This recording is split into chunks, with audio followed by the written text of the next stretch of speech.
بسم الله الرحمن الرحيم. لا يتدبرون القرآن تو کیا یہ لوگ قرآن میں ذرا بھی غور نہیں کرتے یا ان کے دلوں پر تالے پڑے ہوئے ہیں؟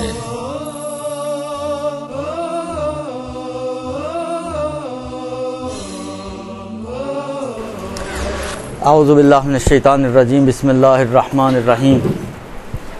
الحمدللہ رب العالمین وصلی اللہ علی محمد وآلہ الطیبین الطاہرین المعصومین ولعنت الدائم علی اعدائہم اجمعین من الآن الی قیام یوم الدین.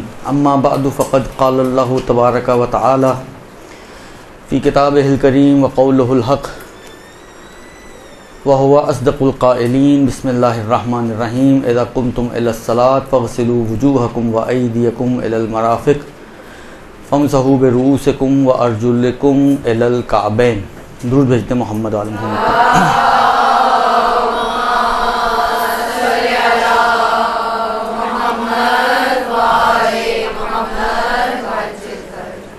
میرے خیال میں دنیا کا سب سے مشکل کام ہے جو دیا گیا مجھے آج، کہ پڑھے لکھوں کو پڑھانا. وضو کے بارے میں کہا گیا کہ جی ان کو وضو کے بارے میں ان کو بتا دیں. وضو تو بالآخر آپ لوگ دن رات کرتے ہوں گے.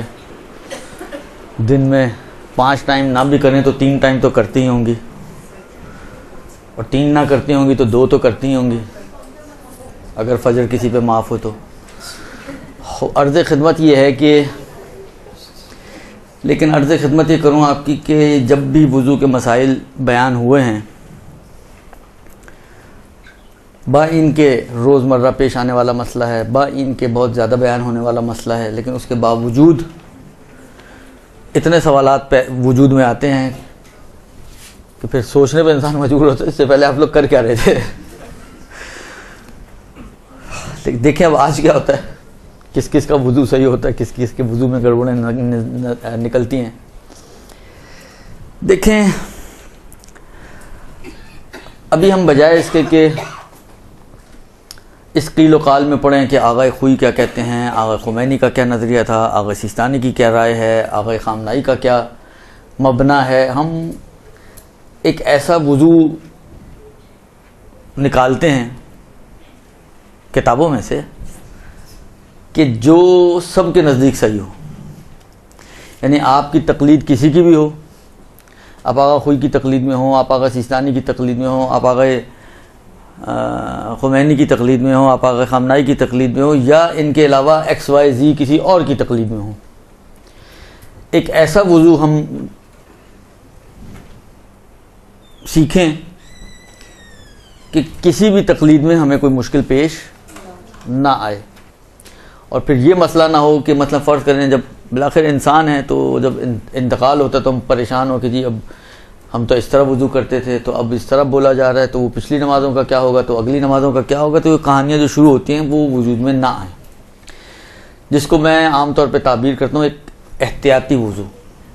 ایسا وضو جو احتیاط کے مطابق ہو. اگر آپ کے ذہن میں ہو، پتہ نہیں ہے یا نہیں ہے واللہ عالم، لیکن یہ ایک بات آتی ہے تقلید کے چیپٹر میں، بالکل شروع میں جب تقلید کرنے کی بات آتی ہے تو وہ کہتے ہیں کہ وہاں پر آپ کے پاس 3 آپشن ہیں، یا آپ خود مجتہد ہو جائیں، یا احتیاط کے مطابق عمل کر لیں، یا تقلید کر لیں.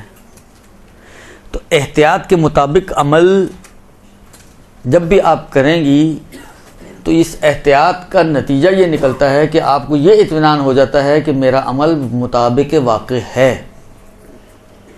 میرا عمل واقع کے مطابق ہے.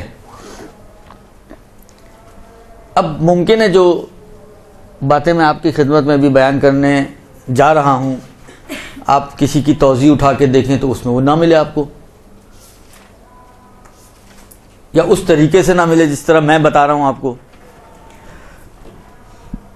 اس کی وجہ یہ ہے کہ وہ ان کا فتویٰ ہے یا وہ ان کی رائے ہے. ہم کسی کی بھی رائے کو، کسی ایک رائے کو ہم اخذ نہیں کرنا چاہ رہے. ہم چاہ رہے ہیں کہ جو وضو ہو وہ احتیاط کے مطابق ہو جائے. لہذا ممکن ہے وہ کسی کی رائے کے ساتھ موافق ہو یا کسی بعض جزئیات کے اندر کوئی کیل و قال نکل ہے. مثلا من باب مثال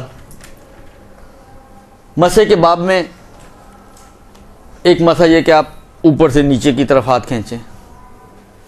سوال آیا نیچے سے اوپر کھینچ سکتے ہیں نہیں کھینچ سکتے ہیں؟ بعض فقہا کہتے ہیں ہاں، بعض نے احتیاط لگائی جیسے آغا خوئی کی طرح احتیاط تھی کہ اوپر سے نیچے کھینچا جائے. بس بعض نے کہا ہاں اور بعض نے کہا، لیکن اوپر سے نیچے سب نے کہا ہاں. نیچے سے اوپر میں کوئی کہہ رہا ہے ہاں، کوئی کہہ رہا ہے نہ. اب فرض کریں میں آپ کو کہوں جی وضو میں آپ مسح ہمیشہ اوپر سے نیچے کریں. اب آپ نے آغا سیستانی کی توضیح دیکھی، وہ کہتے ہیں نیچے سے اوپر بھی ہو سکتا ہے. تو کل اعتراض نہ کیجیے گا کہ آپ نے تو کہا تھا اوپر سے نیچے ہی کرنا ہے، یہ تو نیچے سے اوپر کی بھی اجازت دے رہے ہیں. تو وہ جو نیچے سے اوپر کی اجازت ہے وہ خلاف احتیاط ہے، اور میں جو آپ کو بیان کر رہا ہوں وہ احتیاط والا بیان کر رہا ہوں. تو وہ آٹومیٹکلی جو چیزیں خلاف احتیاط ہیں وہ کینچی ہو جائیں گی اور وہ کٹ جائیں گی. درست؟ یعنی اگر آپ آغا سیستانی جو نیچے سے اوپر کی اجازت دیتے ہیں ان سے سوال کریں کہ اے آغا سیستانی، میں نے جو وضو کیا ہے مسح اوپر سے نیچے کیا ہے، وضو صحیح ہے صحیح نہیں ہے؟ وہ بھی کہیں گے صحیح ہے. تو وہ ایک اختیار ہے آپ کو کہ آپ یہ بھی کر سکتے ہیں. وہ کر سکنا ضروری نہیں. ہاں اگر فرض کریں آغا سیستانی یہ کہیں کہ جی نیچے سے اوپر ہی ہونا چاہیے، الٹا ہو مسح، سیدھا نہیں کر سکتے، تو پھر مسئلہ آ سکتا ہے کہ جی آغا سیستانی کے مقلد جو ہے نیچے اوپر سے نیچے نہیں کریں گے بلکہ وہ نیچے سے اوپر کی طرف کریں گے. تو وہ اگر اوپر سے نیچے کریں گے تو ان کا مسح غلط ہو جائے گا. یہ پھر آ سکتی ہے بات، لیکن یہ تو کوئی بھی نہیں کہتا نا. اوپر سے نیچے مسح کرنا سب مانتے ہیں، یہ سب کے نزدیک صحیح ہے. جو قیل و قال ہے وہ نیچے سے اوپر. اسی طرح مثلا فرض کریں سوال زگ زیگ مسح کر سکتے ہیں؟ وہی والی بات ہے، کر سکتے ہیں. کس کے نزدیک کر سکتے ہیں؟ آغا سیستانی کے نزدیک کر سکتے ہیں، لیکن آغا خوئی مثلا منع کرتے تھے، احتیاط لگاتے تھے. تو اب جو احتیاطی وضو میں بیان کیا جائے گا تو یہ نہیں بتایا جائے گا کہ جی آپ کو زگ زیگ بھی کر سکتے ہیں، اس کے اوپر آٹومیٹکلی کینچی چل جائے گی. لہذا صرف وہ باتیں یہاں پر بیان کی جائیں گی کہ جو سب فقہا جس کو قبول کرتے ہیں، جس کو مانتے ہیں، اور جس کو کرنے کے بعد آپ کا وضو صحیح ہو جائے گا. اس میں ایک دو جگہ کچھ ٹیکنیکل چیزیں اب دیکھیں، وہاں جب پہنچیں گے تو دیکھتے ہیں کہ کس کی سمجھ میں کتنا آتا ہے. سب سے پہلی چیز، اچھا وضو کے اندر 3 چیزیں دھونے کی ہیں اور 3 چیزیں مسح کی ہیں، یہ واجبات ہیں. جو واجب وضو ہے اس میں 3 چیزیں دھلنے والی ہیں، چہرہ، سیدھا ہاتھ اور الٹا ہاتھ، اور 3 چیزیں مسح کی ہیں، سر، سیدھا پیر اور الٹا پیر. تو 3 دھونے کو عربی زبان میں کہتے ہیں غسل. غسل نہیں، غسل. غسل یعنی دھونا. درست؟ اور مسح کو مسح بولتے ہیں. فمسحوا بھی جو آیت پڑھی فمسحوا برؤوسکم، اپنے سروں پر مسح کرو اور پیروں پر مسح کرو کعبین تک، وہ مسح کو مسح ہی کہا جاتا ہے. تو وضو مرکب ہے غسلات اور مسحات کا. غسلات یعنی دھونے والی چیزیں اور مسحات یعنی مسح کرنے والی چیزیں. ان دونوں چیزوں کو ملائیں تو وضو بنتا ہے. یہ واجبات کے اعتبار سے ہے. اگر مستحبات میں چلے جائیں، دیکھیں آنے ہمیں دونوں چاہیے اصولی طور پر. نارمل آپ حالات میں ہوں تو مستحبات کے ساتھ انجام دیں، زیادہ فائدہ ہے، زیادہ ثواب ہے اس کا. درست؟ لیکن واجب بھی آنا چاہیے، اس لیے کہ کبھی اضطراری کیفیت میں وقت کم ہے آپ کے پاس، آپ مستحبات کے ساتھ انجام دیں تو آپ کا ممکن ہے نماز قضا ہونے کا خوف ہو تو آپ کو شارٹ کر کے واجب وضو کرنا ہے، تو پتہ تو ہو واجب وضو کتنا ہے، تو وہ بھی آنا چاہیے. یہی صورتحال نماز کی بھی ہے. نماز میں بھی ہمیں مستحبات کا بھی اندازہ ہونا چاہیے اور واجبات کا بھی اندازہ ہونا چاہیے کہ کبھی اگر ایسا موقع آ جائے کہ آپ کو واجب نماز پڑھنا ذمہ داری بن جائے تو آپ شارٹ کر کے نماز پڑھ سکیں. ویسے تو ہماری ویسے ہی شارٹ ہوتی ہیں لیکن مزید شارٹ. درست؟ ہاں شارٹر. عرض خدمت یہ ہے کہ جہاں تک مستحبات کا تعلق ہے، اچھا عام بچپن سے جو آپ دینیات پڑھتے ہیں، اب پتہ نہیں آپ لوگوں نے پڑھی ہیں نہیں پڑھی ہیں، لیکن جو ہم نے پڑھی ہوئی ہے بچپن میں 2 دفعہ ہاتھوں کو دھونا کلائی تک. درست؟ یہ 2 دفعہ ہاتھوں کو دھونا مطلقاً نہیں ہے. یہ بعض کنڈیشنز میں ہے، بعض کنڈیشنز میں نہیں ہے. درست؟ بعض کنڈیشن میں تو بالکل مستحب بھی نہیں ہے، بعض میں ہے اور بعض میں نہیں ہے. بعض میں 1 دفعہ دھونا ہے، بعض میں 2 دفعہ دھونا ہے. اب مجھے بہت اس وقت یاد نہیں رہا, میں ذرا دیکھ لیتا تو بہتر ہوتا, لیکن اس وقت میرے ذہن میں تعبیر نہیں ہے. شاید پیشاب کے بعد ایک دفعہ مستحب ہے ہاتھوں کو دھونا, اور پخانے کے بعد یا نیند کے بعد 2 دفعہ مستحب ہے, ایسا ہے کچھ. یہ بہت میں مطمئن نہیں ہوں, لیکن اسی طرح کا کچھ مسئلہ ہے. بالآخر بعض کنڈیشن میں 1 دفعہ اور بعض کنڈیشن میں 2 دفعہ. ان کے علاوہ تو ویسے ہی مستحب نہیں ہے. ان 2-3 چیزوں کے بعد علاوہ اگر آپ وضو کر رہے ہیں تو مثلا تجدیدی وضو, نہ آپ نے پیشاب کیا ہے, نہ پخانہ کیا ہے, نہ سو کے اٹھی ہیں, پہلے سے وضو تھا, آپ ایک تجدیدی وضو کرنا چاہ رہی ہیں. الوضو علی الوضو کالنور علی النور, تو آپ نور کے اوپر نور چڑھانا چاہ رہی ہیں, درست. تو اس میں اب آپ کے لیے ہاتھوں کو دھونا مستحب نہیں ہے, اس لیے کہ وہ 3 چیزیں جن کے بعد مستحب تھا ان میں سے تو کوئی بھی کنڈیشن نہیں ہے نا. اگر ان میں سے کوئی کنڈیشن ہوتی تو یہ وضو علی وضو نہیں بنتا, بلکہ اس کی وجہ سے پچھلا ٹوٹ جاتا اور یہ نیا وضو بنتا, درست. خوب, یہ ایک چیز. دوسری چیز 3 مرتبہ, اچھا جو پڑھتے آ رہے ہیں وہ کیا ہے, وہ تو ہو گیا نا, آگے چلیں. اب 3 مرتبہ کلی کرنا اور 3 مرتبہ ناک میں پانی ڈالنا, یہ بھی غلط ہے. ہاں, یہ 2 الگ الگ مستحب ہیں. ناک میں پانی ڈالنا اور کلی کرنا یہ ایک مستحب ہے, ان کو 3 دفعہ کرنا یہ دوسرا مستحب ہے. یعنی اگر کوئی 3 دفعہ نہ بھی کرے, ایک مرتبہ بھی کلی کر لے اور ناک میں پانی ڈال لے, تو ایک مستحب کا ثواب اس کو مل جائے گا. ایک مستحب یہ ہے کہ کلی کرنا اور ناک میں پانی ڈالنا. دوسرا مستحب یہ ہے کہ ان کو 3 مرتبہ انجام دینا, درست. تو یہ 2 الگ الگ مستحب ہیں جس کو ہم نے مرج کر کے ایک ہی مستحب بنا دیا کہ 3 مرتبہ ناک میں پانی کلی کرنا اور 3 مرتبہ ناک میں پانی ڈالنا, جبکہ یہ الگ الگ ہیں. بس مستحبات ختم ہو گئے اس کے. باقی جو ہے وہ مستحبات جو ہیں وہ اس اعتبار سے کہ مثلا فرض کریں کہ وضو کا پانی فرض کریں اگر کسی ڈونگے میں ہے تو آپ کے رائٹ ہینڈ پہ پڑا ہوا ہو, یہ مستحب ہے. مرد کے لیے مستحب یہ ہے کہ وہ پہلا پانی جو ہے وہ پیچھے سے ڈالے اور دوسرا پانی آگے سے ڈالے. عورت کے لیے الٹا مستحب ہے. ہاں جی. مسے کے اندر مثلا بہتر یہ ہے کہ مثلا پورے ہاتھ سے کیا جائے, 1 انگلی سے بھی ہو سکتا ہے واجب مقدار, لیکن پورے ہاتھ سے 3 انگلیوں سے یا پورے ہاتھ سے کرنا زیادہ بہتر ہے. تو اس قسم کے کچھ اور مستحبات جس کو کہیں وضو کے طریقے کے مستحبات ہیں وہ ہیں, لیکن یہ جو ایڈیشنل مستحب ہیں وہ یہی 3 چیزیں ہیں. بعض صورتوں میں کلائی تک ہاتھ دھونا, کلی کرنا, ناک میں پانی ڈالنا اور ان کو 3 مرتبہ انجام دینا.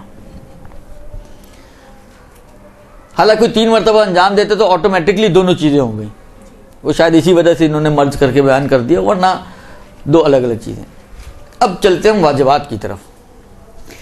دیکھیں وضو میں جو ہماری فقہ کے اعتبار سے اہمیت کی حامل چیز ہے وہ یہ ہے کہ آپ کا اعضائے وضو اوپر سے نیچے کی طرف دھلنے چاہیے. نیچے سے اوپر دھوئیں یہ وضو صحیح نہیں ہوگا. اعضائے وضو آپ کے چہرہ, سیدھا ہاتھ اور الٹا ہاتھ جو دھلنے والے اعضاء ہیں, ان کو اوپر سے نیچے کی طرف آپ نے دھونا ہے. اچھا, اب بہت سے لوگ کرتے کیا ہیں, اب یہاں سے وضو خراب ہونے شروع ہو رہے ہیں. بہت سے لوگ کیا کرتے ہیں, پانی لیا اور آنکھوں پہ ڈالتے ہیں, درست, اور پھر جو ہے وہ مثلا اسی پانی کو الٹا لے جاتے ہیں اور پھر اس پانی کو واپس نیچے لے کر آتے ہیں. یہ نیچے اوپر کرتے رہتے ہیں. جیسے مسے میں بھی آپ نے دیکھا نا, مطلب جو شروع ہوتے ہیں مسے میں بھی, وہ چہرے میں بھی یہی کرتے ہیں کام. آیا یہ صحیح ہے؟ صحیح ہو بھی سکتا ہے اور صحیح نہیں بھی ہو سکتا ہے, درست. میں نے کہا نا کہ ہم اگر احتیاط والے وضو پر جائیں تو بہتر تو یہی ہے, یعنی احتیاط کے مطابق یہ ہے کہ پانی جو ہے آپ کے بال اگنے کی جو جگہ ہے یہاں پر ڈالیں, یہیں پر, یہاں ادھر ادھر نہ ڈالیں, کہیں ڈائریکٹلی ڈالیں. مثلا چلو میں پانی لیں اور ڈائریکٹ یہاں پر ڈالیں, بال اگنے کی جگہ پر, جڑوں پر, اور پھر اس کو جو ہے نیچے لے آئیں آپ, درست. اسی میں آپ کو آنکھیں بھی کور کرنی ہیں، آنکھوں کے گوشے بھی کور کرنے ہیں، ناک کا یہ حصہ بھی کور کرنا ہے، یہ حصے بھی. لیکن ان سب میں اگر آپ، میں نے کہا نا احتیاط یہی ہے کہ ان سب میں اگر آپ اوپر سے نیچے کا لحاظ رکھتے ہوئے کام کریں تو یہ آپ کا سب سے بیسٹ وضو ہوگا، جس کے اندر کسی کو کوئی کیلو کال کی گنجائش نہیں ملے گی. کوئی کیڑے بھی نکالنا چاہے آپ کے وضو میں تو نہیں نکال سکے گا، اس لیے کہ آپ نے کوئی گنجائش ہی، مثلا بعض لوگ کیا کرتے ہیں آنکھوں کو یوں کر لیتے ہیں، درست. یمکن ان یقال، ممکن ہے کوئی آ کے آپ پر اعتراض کرے کہ بابا یہ تو اوپر سے نیچے کہاں ہوا، یہ تو سائڈ ٹو سائڈ ہوا، درست. لیکن اگر آپ آنکھوں کو بھی یوں ہی کر کے یوں نیچے اوپر سے نیچے یوں صاف کور کرتے ہوئے نیچے آئیں گی تو اب کیا کہے گا وہ، کوئی کچھ بھی نہیں کہہ سکے گا. تو لہذا کوشش یہ کریں کہ یہ جو اوپر سے نیچے والا سلسلہ ہے یہ اوپر سے سٹارٹ ہو تو یہ آخر تک یہ محفوظ رہے، درمیان میں کہیں پر آپ دائیں بائیں نہ چلے جائیں. اچھا یہ ایک ہو گیا. اس میں بعض اوقات بعض لوگ کیا کرتے ہیں، مثلا آپ نے پورا چہرہ دھو لیا، ایسے شک ہو گیا آپ کو کہ پتہ نہیں آپ نے آنکھ کو ہاتھ پھیرا آنکھ پر یا نہیں پھیرا، تو بعد میں آپ نے آنکھوں پہ ہاتھ پھیرا اور آگے بڑھ گئے. یہ بھی صحیح نہیں ہے، اس لیے کہ ہوا کیا، ہوا یہ کہ یہ نیچے کا تو آپ نے پہلے دھو لیا، آنکھ تو آپ نے بعد میں دھوئی، تو ترتیب جو اوپر سے نیچے والی ہے وہ تو آپ نے خراب کر دی. لہٰذا اگر درمیان میں کہیں آپ کو شک ہو جائے اور آپ ہاتھ پھیرنا چاہیں تو پھر اس کو آخر تک لے کے جائیں دوبارہ سے، تاکہ وہ پورا آپ کا ترتیب جو ہے وہ آپ کی برقرار رہے، درست. اس طریقے سے آپ کو چہرے کو دھونا ہے. بال اگنے کی جڑ سے لے کر یہ ٹھوری کے کونے تک، یہ 2 انگلیاں جو آپ کی ہیں، انگوٹھا اور یہ بڑی انگلی، اس کے درمیان جتنا حصہ آ جائے یہ تو واجب مقدار ہے. لیکن یہ یقین حاصل کرنے کے لیے کہ پوری مقدار دھل گئی ہے، آپ کو تھوڑا بہت سائڈوں میں بڑھانا پڑتا ہے. تو نارملی جتنا ہم لوگ دھوتے ہیں، لوگ تو تھوڑے سے زیادہ ہی دھو لیتے ہیں، مثلا یہاں تک کان تک پہنچ جاتے ہیں. کیونکہ اگر آپ دیکھیں اس کو تو یہ مثلا یہاں تک آتا ہے، آپ یہاں کے بجائے یہاں تک بھی دھو لیں تو کافی ہے، لیکن ہم لوگ تو مطلب پوری باؤنڈری تک پورا کور کر لیتے ہیں. تو بہرحال وہ تو اچھا ہی ہے، برا نہیں ہے وہ. لیکن اس بات کا خیال رکھنا کہ یہ اوپر سے نیچے ہی دھلے سارے کا سارا، اور دھوتے وقت کوئی آپ کے ان دھلنے والے اعضاء پر رکاوٹ نہیں ہونی چاہیے. اب یہ پتہ نہیں نئی نئی کہانیاں مارکیٹ میں آتی ہیں، واللہ عالم، تو اللہ ہی بہتر جانتا ہے کہ ان میں سچائی کتنی ہے اور حقیقت کتنی ہے. یہ ایسی نیل پالش ایجاد ہو گئی ہے جو معنی نہیں بنتی، بغیر رکاوٹ والی نیل پالش. اپنی سمجھ میں تو نہیں آتی لیکن مارکیٹ میں آ گئی ہے، چاہے سمجھ میں آئے یا نہ آئے. یا مثلا فرض کریں اب آپ کہیں جی نیل پالش کے بعد مزید ایک قدم آگے کی طرف لپسٹک بھی ایسی آ گئی ہے جو بغیر رکاوٹ والی ہو. بالآخر دیکھیں اگر آپ نے اپنے ہونٹوں پر یا اپنے ناخنوں پر یا اپنے چہرے پر کچھ ایڈ کیا ہے تو وہ اگر فرض کریں پاؤڈر ٹائپ کی بھی چیز ہے تو یہ تو ہو سکتا ہے کہ آپ پانی اتنا ڈالیں کہ وہ بھی دھل جائے اور پھر آپ کی کھال بھی دھل جائے، یہ تو چل جائے گا. لیکن آپ کہیں کہ جی لپسٹک بھی لگی ہوئی ہے، مثلا فرض کریں نیل پالش بھی لگی ہوئی ہے اور یہ رکاوٹ بھی نہیں ہے، میں نے کہا نا میری سمجھ میں تو سچی باتیں نہیں آتی یہ بات. لیکن شریعت میں معیار میری سمجھ نہیں ہے،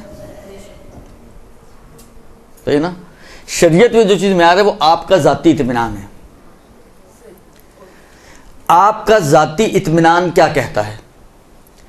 اگر آپ مطمئن ہیں کہ جی یہ جو چیز بھی میرے، دیکھیں یہ میں آپ کو بتا دوں، یہ آپ شرائط وضو میں دیکھ لیجیے گا جا کے کہ اگر کچھ رکاوٹ لگی ہوئی ہو تو یہ ضروری نہیں کہ رکاوٹ کو ہٹایا جائے. جو اصل مسئلہ ہے وہ یہ کہ رکاوٹ کے نیچے تک پانی پہنچنا چاہیے. چاہے مثلا انگوٹھی ہے، ضروری نہیں کہ آپ انگوٹھی کو اتاریں، انگوٹھی کو آپ نے گھما پھرا لیا اچھے طریقے سے یا آگے کر لیا، پانی ڈال دیا، پھر اس کو پیچھے لے گئے، پھر اگلے حصے کو دھو لیا، اتارے بغیر تو وضو صحیح ہے آپ کا. یا فرض کریں کوئی ہلکی پھلکی سی کوئی کپڑے کی پٹی بندھی ہوئی ہے، اب ضروری نہیں کہ پٹی کھول، آپ نے اتنا پانی ڈال دیا کہ اندر کی کھال پر پانی بہہ گیا، کافی ہے. جو اہم اور اصل چیز ہے جو مطلوب ہے وضو میں وہ یہ کہ آپ کی کھال پر پانی بہے. رکاوٹ ہوتے ہوئے اگر نہیں بہہ سکتا تو ہٹانا ضروری ہو جائے گا. لیکن اگر رکاوٹ کے ہوتے ہوئے بھی آپ کسی طریقے سے اس کے اندر پانی پہنچا سکتی ہیں تو یہ آپ کر سکتے ہیں. پھر رکاوٹ کو ہٹانا ضروری نہیں ہے پھر. درست. اصل چیز کھال دھلنی چاہیے. وہ کیسے بھی دھوئیں وہ آپ کا سر درد ہے. ہٹا کے دھوئیں, بغیر ہٹائے دھوئیں. ابھی چوٹ کے مسائل نہیں چل رہے ہیں, ابھی نارمل آدمیوں کی بات ہو رہی ہے.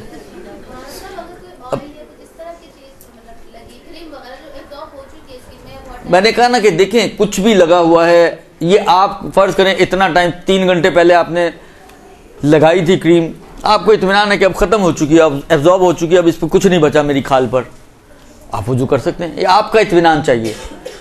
تیل لگا ہوا ہے, کریم لگی ہوئی ہے, کوئی دوائی آپ نے لگائی تھی, کوئی بھی چیز اگر آپ کے اعضائے وضو پر لگی تھی, اگر آپ مطمئن ہیں کہ اب وہ یا تو نہیں رہی یا یہ کہ اگر ہے بھی تب بھی پانی اس کے نیچے پہنچ جائے گا تو ٹھیک ہے, آپ وضو کر سکتی ہیں. لیکن اگر آپ کو ڈاؤٹ بھی ہو جائے کہ پتہ نہیں ابھی وہ باقی ہے یا باقی نہیں ہے, تو ڈاؤٹ کی صورت میں بھی احتیاط کرنی پڑے گی, تحقیق کرنی پڑے گی, چیک کریں یہاں تک کہ آپ کو اطمینان حاصل ہو جائے کہ اب راستہ کلیئر ہے. اچھا, بچے اگر وضو کر کے اس طرح سے وضو کر کے نیل پالش میں نماز پڑھ رہے ہیں تو ان کو ٹوکنا ضروری ہے, ان کا تو اطمینان زیادہ ہی ہوتا ہے. بھیا دیکھیں ٹوکنا تو وہاں ہوتا ہے جہاں پر کوئی غلط کر رہا ہو. بقول آپ کے ان کا اطمینان ہے تو پھر آپ کو اس نے غلط کیا کیا؟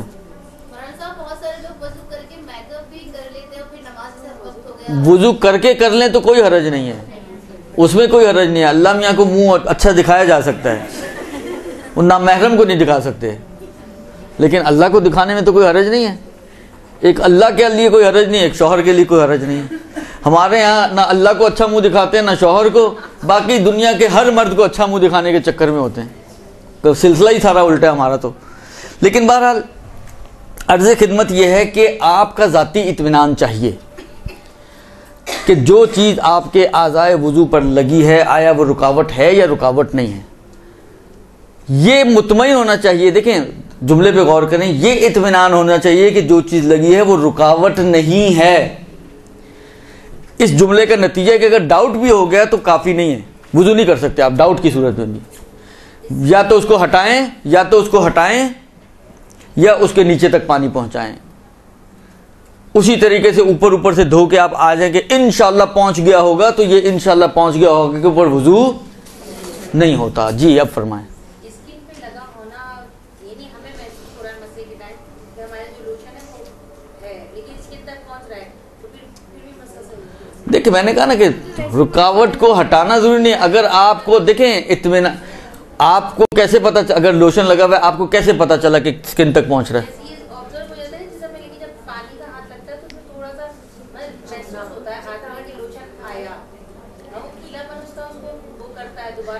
دیکھیں میں نے عرض کیا نا کہ یہ ساری چیزیں وہ ہیں جو آپ کے ذاتی اطمینان کی طرف پلٹتی ہیں.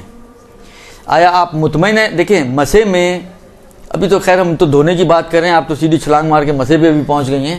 مسا بھی ویسے آئے گا بعد میں, تو میں مسے کو مسے میں بتاتا ہوں. ابھی پہلے دھو لیں ذرا, چہرہ تو دھولیں, پھر پیر کا مسا کریں گے نا. درست. بس دھونے میں چاہے چہرہ ہو چاہے بازو ہوں, یہ اطمینان ہونا چاہیے آپ کو کہ کوئی رکاوٹ نہیں ہے. اگر ڈاؤٹ بھی ہے تو آپ وضو نہیں کر سکتے جب تک کہ آپ مطمئن نہ ہو جائیں کہ جس رکاوٹ کا ڈاؤٹ تھا وہ برطرف ہو چکی ہے, یا یہ کہ ایسی رکاوٹ ہے کہ اس کے نیچے پانی میں پہنچا لوں گی. درست. اوپر سے نیچے دھونا ہے چہرہ, اس کا خیال رکھنا ہے, کوئی رکاوٹ نہیں ہونی چاہیے. کوئی بھی بظاہر تو یہ لپسٹک ہیں یا آئی شیڈز وغیرہ الا بلا جتنا بھی ڈسٹیمپر آپ لوگ لگاتے ہیں, یہ جو ہے بالآخر رکاوٹ بنتا ہے بظاہر, تو اس کو یا تو ہٹائیں یا اتنا پانی ڈالیں کہ یہ بھی دھل جائے اور آپ کی سکن بھی دھل جائے, تو آپ کا کام چل سکتا ہے. ان کے ہوتے ہوئے ذرا مشکل ہے. لہذا ماشاءاللہ بہت ساری بچیاں, پتہ نہیں کتنی کی شادیاں ہوئی ہیں اور کتنی کی ہونے والی ہیں ابھی, تو جب آپ دلہن بننا چاہیں تو وضو کر کے دلہن بنیں. اس کی وجہ یہ ہے کہ ماشاءاللہ اتنا خرچہ آپ نے کیا ہوتا ہے اپنے چہرے کے اوپر. درست. اتنے خرچے کے بعد اب آپ کو یاد ہے او میں نے تو وضو کیا ہی نہیں تھا, اور نماز کا ٹائم ہو گیا, تو آپ کو ہٹانا واجب ہے. اب آپ کہیں جی 10,000 خرچ ہو گئے کہ 15,000 خرچ ہو گئے کہ 25,000 خرچ ہو گئے تو وہ ہوئے تو ہوئے, آپ کی غلطی تو آپ بھگتیں. یہ تو نہیں ہو سکتا کہ غلطی کریں آپ اور بھگتے اللہ.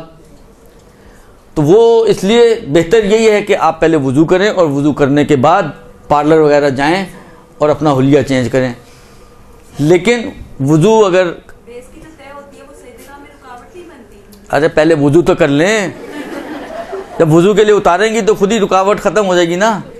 اگر وضو دیکھیں میں تو بھی وضو کے مسائل بیان کروں نا, آپ مسئلہ یہ ہے کہ میں شروع کرتا ہوں کہیں سے, آپ لوگ پہنچ جاتے ہیں کہیں, پھر میں جب بھٹکتا ہوں تو پھر آپ کو پتہ ہے بھٹکا ہوا آدمی کا تو کچھ پتہ ہی نہیں ہوتا. تو اس لیے کوشش کریں کہ نہ بھٹکوں میں, مجھے آپ بھٹکانے کی کوشش نہ کریں. عرض خدمت یہ ہے کہ یہ ہو گیا آپ کا چہرے کا مسئلہ. نہیں یہی مسئلہ آپ کا بازوؤں کا بھی ہے, ہاتھ کا بھی ہے کہ اوپر سے نیچے کی طرف دھونے, درمیان میں نہ پانی ڈالیں, اوپر کوہنی کی جہاں پہ سٹارٹ ہوتی ہے اس سے بھی اوپر پانی ڈالیں اور اسی پانی کو نیچے پھر لے کر آئیں اور چاروں طرف آپ پھیلائیں. ایک مسئلہ جو عورتوں کے لیے زیادہ پیش آتا ہے وہ نیل پالش وغیرہ سے ہٹ کر وہ یہ ہے کہ لمبے ناخن ہوتے ہیں, اور اگر فرض کریں ناخنوں کے نیچے آٹا جمع ہوا ہے, ناخنوں کے نیچے, خیر آج کے زمانے میں نہیں جمتے ہیں مجھے پتہ ہے, ناخنوں کے نیچے جو ہے وہ میل جمی ہوئی ہے, تو اب اس کا مسئلہ کیا ہوگا, یعنی کیا کیا جائے بالآخر وضو کے لیے. وہ دیکھیں ایک بات یاد رکھیں کہ وہ ناخن جو آپ کے نارمل حد میں ہیں ان کے نیچے اگر کوئی میل ہے تو اس کو تو ہٹانا واجب نہیں ہے, لیکن وہ جو ایکسٹرا مثلا اتنا لمبا ناخن کیا ہوا ہے آپ نے, جو بتا رہا ہے کہ برتن تو آپ بالکل نہیں دھوتی, آٹا بھی نہیں گوندتے ہیں, درست, یہ اتنا لمبا جو ناخن ہے آپ کا, اگر اس کے اوپر والا حصہ جو آپ کی حدود انگلی سے باہر نکلا ہوا حصہ ہے اس کے نیچے اگر کچھ لگا ہوا ہے وہ آپ کو ہٹانا پڑے گا. اب اگر آٹا ہو تو آٹا, میل ہو تو میل, یا کوئی بھی چیز اگر لگی ہوئی ہے اس کے نیچے تو وہ جو ایکسٹرا بڑا ہوا حصہ ہے اس کو ہٹانا پڑے گا. تو ہاتھ تو اکھڑ سکتا ہے. بالآخر دیکھیں ابھی مسئلہ یہ ہے کہ اس کے مسئلے اپنے ہیں کہ اگر کوئی ایسی چیز لگ جائے اعضائے وضو پر کہ جس کا ہٹانا ممکن نہ ہو یا نہ ہٹ رہی ہو, تو پھر تیمم کے بعد میں اس کا مسئلہ آتا ہے کہ تیمم کیا جائے یا وضو بھی کریں اور تیمم بھی کریں, وہ ایک بحث دوسری ہے. لیکن ابھی فرض ہمارا ایسی چیزوں کا نہیں ہے کہ جو اتنی زیادہ چپکی ہوئی ہیں کہ ہاتھ ہٹ جائے لیکن وہ نہ ہٹے, ابھی ہماری ان چیزوں میں بحث نہیں ہے. اب اس طریقے سے یہ آپ کا چہرہ اور ہاتھ دھل گیا. اب جو میں نے کہا تھا کہ وہ مسئلہ جو ٹیڑھا مسئلہ ہے, پتہ نہیں کس حد تک میں سمجھا پاؤں یا نہ سمجھا پاؤں, وہ مسئلہ یہ ہے کہ ایک مرتبہ چہرے اور ہاتھوں کو دھونا مستحب ہے, 2 مرتبہ دھونا معذرت کے ساتھ 1 مرتبہ دھونا واجب ہے, 2 مرتبہ دھونا مستحب ہے, اور 3ری مرتبہ دھونا حرام ہے. مزید مستحب کہاں سے آ گیا, 3ری مرتبہ دھونا حرام ہے, درست. اب یہ 1 اور 2 اور 3 کا معیار کیا ہے؟ اچھا, آغا سیستانی کی عبارت بہت ہی زیادہ پریشان کنندہ عبارت ہے. توضیح المسائل میں جو آغا سیستانی نے تعبیرات استعمال کی ہیں, الامان الحفیظ, بہت ہی مشکل عبارت استعمال کی ہے. انسان کوئی نتیجہ جس کو کہیں کہ ایزیلی نتیجہ نکال سکے بڑا مشکل کام ہے. لیکن جو میں ان کی مختلف توضیح کے علاوہ جو ان کی عربی کتابیں ہیں اور استفتاحات وغیرہ ہیں, جو چیز میری سمجھ میں آئی ہے وہ میں آپ تک منتقل کر رہا ہوں.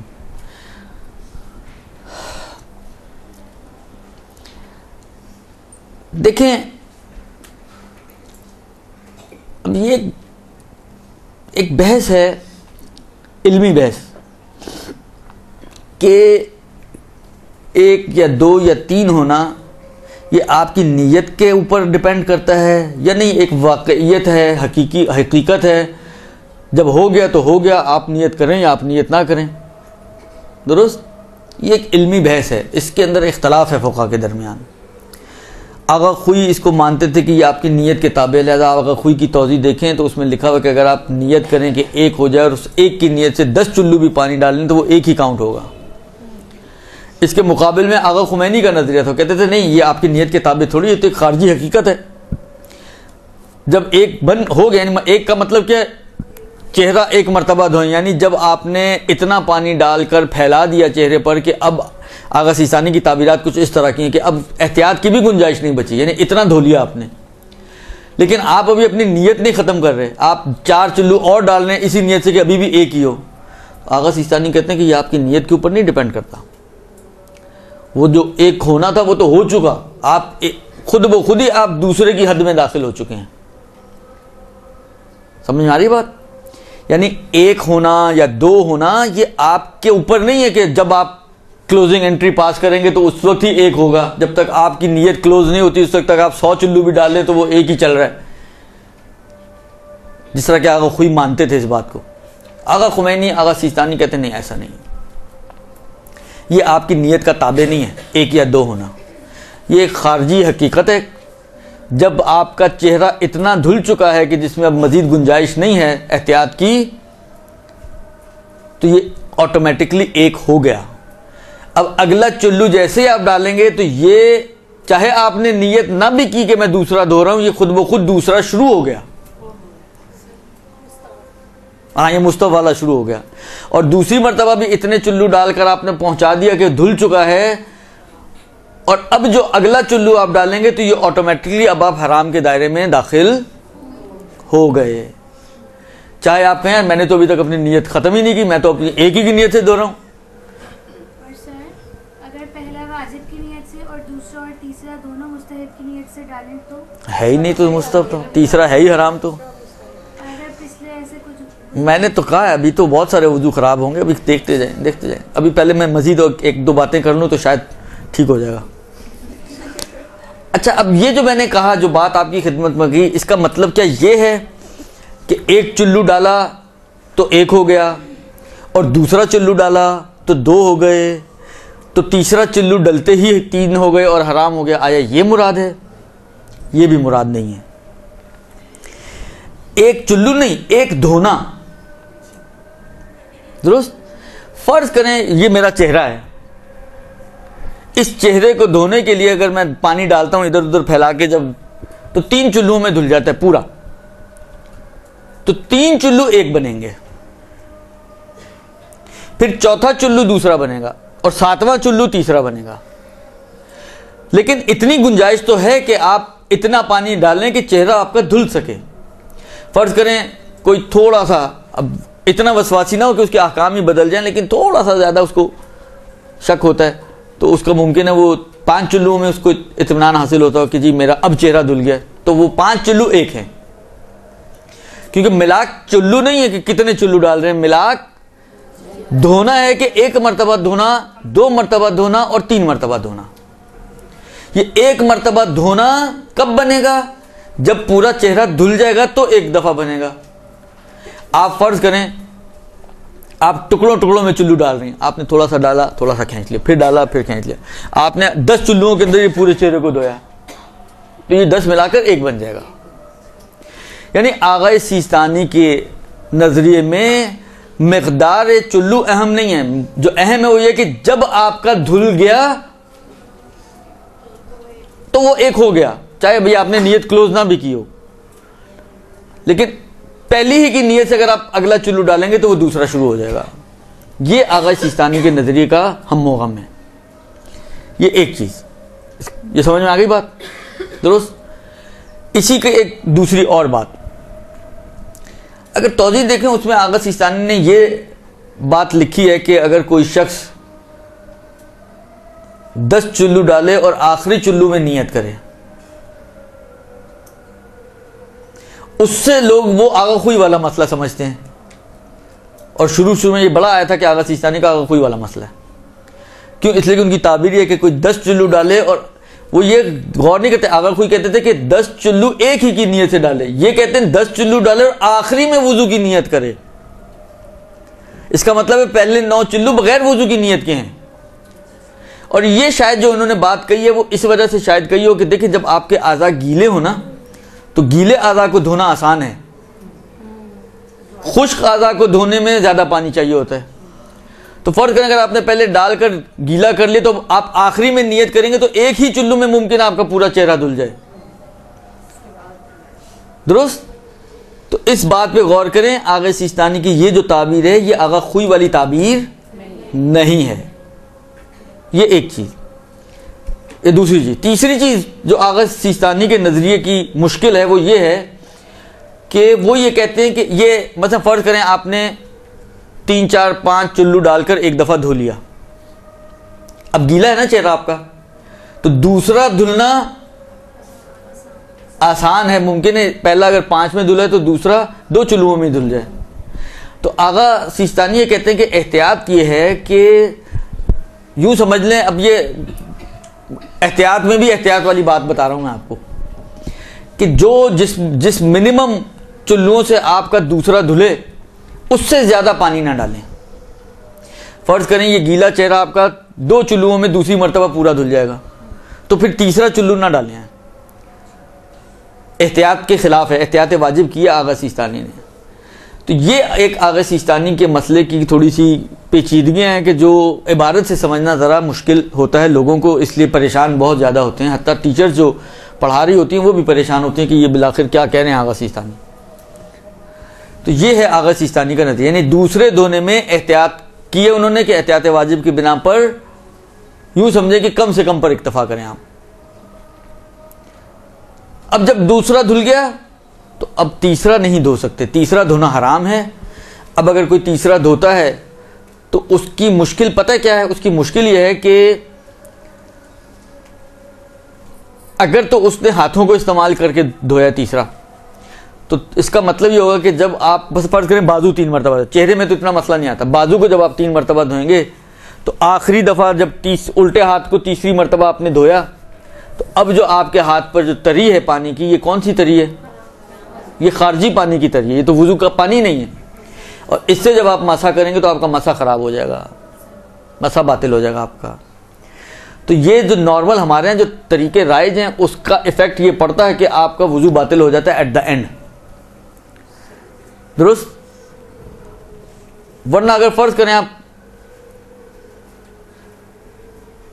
حالانکہ الٹے کو تو آپ بغیر ہاتھ لگائے مثلا نلکے کے نیچے آپ نے دھو لیا، ہاتھ لگانا واجب تو نہیں ہے نا، یہ تو ہاتھ آپ اس لیے لگاتے ہیں تاکہ پانی ہر جگہ پہنچ جائے، اطمینان حاصل ہو جائے. لیکن فرض کریں کوئی ماشاءاللہ اچھا اطمینان والا انسان ہے، جس طرح اچھے شک والا ہوتا ہے، اچھا اطمینان والا کہ جلدی اطمینان اس کو حاصل ہو جاتا ہے، اس نے نل کے نیچے یوں کر کے اپنا بازو دھو لیا اور اس کو اطمینان ہو گیا کہ ہر جگہ پہنچ گیا، تو بس کافی ہے. جو چاہیے تھا وہ تو مل گیا نا، اس کو اطمینان چاہیے تھا وہ مل گیا، اس کو کافی ہے. حالانکہ تیسرے کو اگر الٹے ہاتھ کو وہ تیسرے پانی سے اس طرح بھی نکالے گا تو یہ مشکل کھڑی ہوگی کہ اس کا مسح جو ہے وہ باطل ہو جائے گا. لیکن فرض کریں اگر وہ چہرے کو 3 مرتبہ دھوتا ہے، باقی ہاتھوں کو 1 مرتبہ دھوتا ہے، تو اس سے وضو باطل، گنہگار ہوگا لیکن وضو باطل نہیں ہوگا. درست جی؟ تو یہ ہو گیا جناب آپ کے دھونے کا مسئلہ.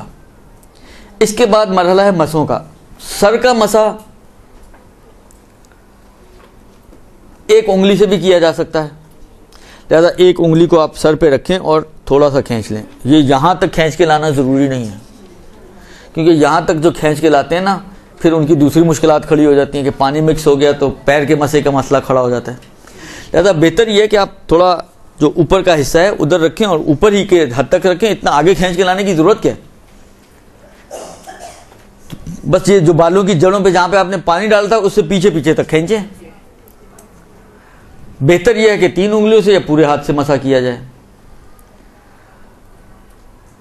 ہتھیلی سے اور اوپر سے نیچے مسح کریں، کیونکہ یہ سارے فتوے موجود ہیں کہ پش سے بھی مسح ہو سکتا ہے، کلائی سے بھی مسح ہو سکتا ہے، نیچے سے اوپر بھی ہو سکتا ہے، اوپر سے نیچے بھی ہو سکتا ہے، زگ زیگ، یہ ساری چیزیں موجود ہیں. لیکن جو وضو میں بھی آپ کو سمجھا رہا ہوں جو احتیاط والا ہے اس میں کیا ہے؟ ہتھیلی سے یعنی انر سائڈ سے اور اوپر سے نیچے کی طرف مسح کریں. تو یہ احتیاط کے مطابق ہے جس کو سارے فقہا نے، اتنا تو سب نے مانا ہی ہے. درست؟ پیر کا مسح. اچھا، سر کا مسح یہ اوپر والے حصے میں ہوتا ہے. آپ کے 4 حصے ہیں، 2 حصے سائڈوں کے، ایک حصہ بیک اور ایک حصہ فرنٹ جو آسمان کو فیس کرتا ہے. یہ اوپر والا جو حصہ ہے اس میں سے پورے حصے میں کہیں پہ بھی بعض خواتین کی ہوتی ہیں بیچ کی مانگ ہوتی ہیں، بیچ میں کر لیں چاہیے. اچھا، یہ مانگ سے یاد آیا مجھے، آیا مانگ نکالنا ضروری ہے کہ مانگ ہی پر کیا جائے؟ یہ بھی ضروری نہیں ہے، یہ بھی ضروری نہیں ہے. بس یہ جس طرح مثلا بعض اوقات خواتین اپنے بال یہاں پہ کلپ کیے ہوئے ہوتے ہیں، جو نیچے کے بال ہوتے ہیں جو یہاں پر ہیں اس کے اوپر مسا نہیں ہو سکتا. لیکن یہ جو آپ کی جو حدود بیان کی نا میں نے معذرت کے ساتھ، یہ جو حدیں ہیں نا، مثلا فرض کریں یہ حصہ ہے آپ کا، اس حد کے اندر جتنے بال ہیں ان بالوں کے اوپر بھی ہو سکتے ہیں. فرض کریں اگر لمبے بال آپ نے کنگھی کی ہوئی ہے تو نارملی تو جو بال ہوں گے وہ حدوں والے ہوں گے نا، ادھر ادھر کے تو اوپر نہیں ہیں، وہ تو بکھرے ہوئے بالوں میں ہوتے ہیں. اگر سنورے ہوئے بال ہوں تو نہیں ہوں گے. تو یہ جو اوپر کا حصہ اس پہ اگر آپ بالوں کے اوپر بھی ہاتھ کھینچ لیں تو کوئی مسئلہ نہیں ہے. خوب، اس کے بعد لیکن یہ بھی ضروری نہیں ہے کہ بالکل ایگزیکٹ درمیان میں ہو، اس حد کے اندر تھوڑا سائڈوں میں بھی ہو جائے تو کوئی مشکل نہیں ہے. نہیں عرض کیا نا کہ اوپر بالوں پہ بھی ہاتھ کھینچ سکتے ہیں، لیکن اوپر کے بالوں پر جو حد کے اندر والے بال ہیں. اور آخر میں پیر کا مسا. پیر کا مسا فرض کریں یہ آپ کا پیر ہے، یہ انگلی کا سرا ہے. تعبیر جو توضیح وغیرہ کی وہ یہی ہے کہ انگلی کے سرے سے لیں. تو احتیاط یہ ہے کہ یہ حصہ جو تھوڑا سا ہوتا ہے اس کو بھی کور کریں، بالکل اوپر ہاتھ نہ رکھیں. تھوڑا سا ہاتھ فرنٹ سے انگلیوں کے سروں سے لیں اور اس کو کھینچتے کھینچتے یہ جو پیر کا جوڑ ہے اس جوڑ تک احتیاط کی بنا پر لے جائیں. درست، انگلی کے سرے سے کھینچیں اور جوڑ تک لے جائیں. اس میں بھی جو واجب ہے وہ یہ کہ ایک انگلی سے ایک انگلی کا آپ کر سکتے ہیں. اس لیے وضو میں یہ ایک بینیفٹ خواتین کو مل سکتا ہے کہ اگر پیروں پہ نیل پالش لگی ہوئی ہے تو وہ آخری انگلی کی نیل پالش صاف کر لیں اور آخری انگلی کے اوپر مسا کر لیں، تو ان کا نیل پالش کا نقصان زیادہ نہیں ہوگا، ریموور کا نقصان زیادہ نہیں ہوگا اور وضو کا بھی نقصان نہیں ہوگا، وضو بھی ہو جائے گا. لیکن یہ فائدہ وضو میں ہے، غسل میں نہیں. کیونکہ غسل میں ایک انگلی کو نہیں دھونا ہے، پورے پیر کو دھونا ہے. تو اس کے لیے تو پھر پورے پیر سے آپ کو نیل پالش ریموو کرنی پڑے گی. لیکن وضو میں یہ ایک سہولت مل سکتی ہے کہ جب تک وضو کا زمانہ چل رہا ہے تو اس میں آپ ایک آخری انگلی کو، جو سب سے چھوٹی انگلی ہوتی ہے جو نظر بھی نہیں آتی، اس کا نیل پالش سے اس کو چھٹی دے دیں اور اسی کے اوپر مسا کریں. اس انگلی کے سرے سے لے کر آپ پیر کے جوڑ تک کھینچ لیں تو یہ کافی ہے. لیکن اس میں بھی بہتر یہ کہ پورے ہاتھ سے پورے پیر کا مسا کیا جائے. مسا انگلی کے سرے سے اوپر جوائنٹ تک کریں، آپ الٹا نہ کریں. بعض کے نزدیک الٹا بھی ہو سکتا ہے لیکن الٹا نہ کریں. نیچے سے انگلی کے سرے سے سٹارٹ کریں. مثلا فرض کریں یوں آپ نے ہاتھ رکھے نا، تو اسی ہاتھ کو جہاں سے فرض کریں ہاتھ انگلیوں سے سٹارٹ کریں تو کم سے کم انگلیوں کو کھینچ کر لے کے جائیں. پیچھے اپنا ہتھیلی سے کر رہے ہیں تو ہتھیلی کو کم سے کم ہتھیلی آخر تک لے کر جائیں. خلاصہ یہ کہ پورا ہاتھ آپ کا اس پیر کے اوپر جہاں سے سٹارٹ کر رہے ہیں وہاں سے وہیں پر ہی اینڈ کریں تو پورا ہاتھ آپ کا اس پہ پھرے. یہ آپ کے پیر کے مسے کا مسئلہ ہے. اب سر اور پیر پہ بھی رکاوٹ کا وہی مسئلہ ہے کہ اگر آپ کے سر پر تیل لگا ہوا ہے یا پیروں پر کوئی لوشن وغیرہ لگا ہوا ہے تو آپ کو یہ اطمینان ہونا چاہیے، یا تو اس کو ہٹا لیں، خشک کر لیں ٹاول وغیرہ سے، اور یہ اطمینان آپ کو چاہیے کہ پانی آپ کا جو ہے وہ اعضائے مسا کے اوپر آ گیا ہے، پھرا ہے. درست، اور رکاوٹ اس کے اندر بھی کوئی نہیں ہونی چاہیے. یہ تقریباً جو وضو ہے جو میں نے آپ کی خدمت میں عرض کیا، یہ کم و بیش وہ وضو ہے کہ تقریباً تمام فقہا اس کو مانتے ہیں. اسی کے مطابق اگر آپ وضو کریں گے تو آپ کا یہ وضو صحیح ہوگا اور اس میں کسی قسم کی کوئی قیل و قال نہیں ہوگی. اگرچہ ممکن ہے آپ کسی ایسے کی تقلید کرتے ہوں کہ مزید سہولتوں کی گنجائش ہو، لیکن اس طرح کریں تو، کیونکہ دیکھیں اس میں آپ ہاتھ اوپر سے نیچے کھینچیں یا نیچے سے اوپر کھینچیں، ٹائم تو ایک ہی لگے گا نا. تو ایک ہی ٹائم، ایک ہی ایفرٹ، ایک ہی سب کچھ ہونا ہے، تو کیوں نہ آپ اوپر سے نیچے کھینچ لیں کہ احتیاط کے مطابق ہو جائے. تو چھوٹے چھوٹے ڈفرینسز ہیں جس میں کوئی اتنا ایسا نہیں کہ آپ کہیں کہ نہیں وہ زیادہ آسان ہے. پیر کا وہ بتانے والا تھا، میں آپ نے پوچھ لیا. اچھا، ایک مسئلہ جو آتا ہے وہ یہ آتا ہے کہ مسے میں، مسا کس چیز کا نام ہے؟ مسا ہے اعضاء پر ہاتھ پھیرنے کا نام. آپ ہاتھ کو سٹل رکھیں اور سر کو کھینچ لیں، یوں پیر پہ ہاتھ رکھیں اور پیر کو کھینچ لیں، یہ صحیح نہیں ہے. یہ صحیح نہیں ہے. کیوں نہیں ہلنے چاہیے بھائی؟